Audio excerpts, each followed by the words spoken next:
ആണോ? എന്തു പറ്റി? എടാ നമുക്ക് പേടിയാടാ, നമുക്ക് പോണം.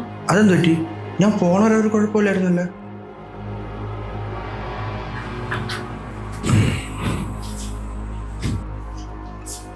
ഞാൻ പറഞ്ഞില്ല.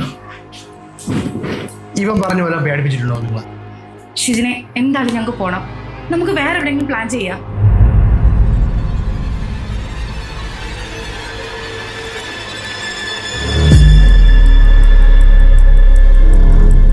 ഇനി ഈ വീട്ടിൽ നിന്ന് ആര് പുറത്തു പോകണമെന്ന് ഞാൻ വിചാരിക്കണം.